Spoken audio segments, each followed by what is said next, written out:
Hello everyone. Today I will tell you a story. The story is titled, Lou and the Moments That Made Me Forget the Time and Quote. Please like and subscribe to my channel if you appreciate me. You can skip this if you don't and oppose. Like this video. Thank you very much. The story begins as follows. Lou never did anything dramatic to steal my attention. No loud barking for no reason.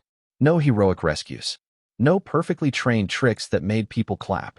Yet somehow, whenever Lou was around, time simply disappeared. It usually started in the simplest ways. A slow afternoon, the sunlight stretching lazily across the living room floor, the clock ticking somewhere in the background.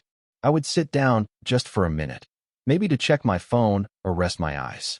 Lou would wander over, tail swaying gently like it was keeping its own rhythm, and curl up beside me as if that exact spot had been waiting for him all along.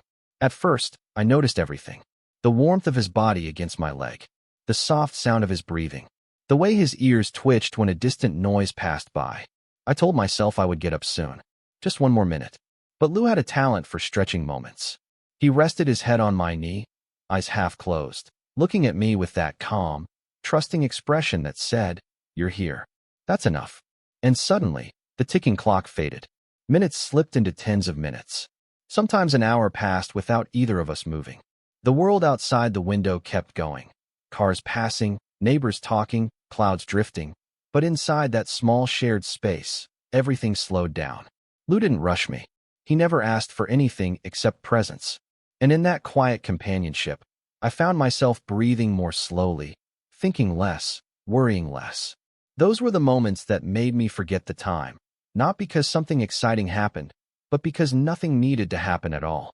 Lou had a way of turning the most ordinary routines into gentle traps for time. Morning walks were supposed to be quick. I would tell myself, just around the block. Lou, however, believed every walk was an opportunity to experience the world in full detail. A leaf wasn't just a leaf, it was a story. A scent on a lamppost wasn't just information, it was a message left by a friend. Lou would stop, sniff carefully, tilt his head as if deeply considering something important, then look back at me with quiet satisfaction. I learned to stop checking my watch. On some days, we sat on the front steps after the walk instead of going straight inside. Lou would lie down, paws stretched forward, watching people pass by. Children, cyclists, neighbors with grocery bags. He didn't chase them or bark. He just observed, peaceful and curious, like a small guardian of everyday life. In the evenings, when I was tired from work and my mind was still racing, Lou waited. He didn't interrupt. He simply placed a toy near my feet, not pushing it, not demanding attention, just offering a choice. Sometimes I played with him. Sometimes I didn't. And he accepted both with the same calm heart. On nights when I sat on the floor sorting through old things, papers, boxes, memories, Lou lay beside me, occasionally nudging an object with his nose, as if reminding me that whatever I was holding belonged to the past, while he belonged to now. Time slipped away in those moments too. Not stolen, not wasted, just gently set aside. Lou taught me that joy doesn't always announce itself loudly. Sometimes it sits quietly next to you, waiting for you to notice. Looking back, I realized that the moments when I forgot the time with Lou were the moments when I was most present. Lou never asked me to be more productive, more successful, or more efficient. He only asked me to be there, to sit, to walk, to breathe, to notice. In today's fast-moving world, we often measure our days by deadlines, notifications, and schedules. We feel guilty when time slips away. But Lou showed me that not all lost time is wasted time. Some moments are meant to soften us, to slow our racing minds, and to remind us that connection is not a luxury, it's a necessity.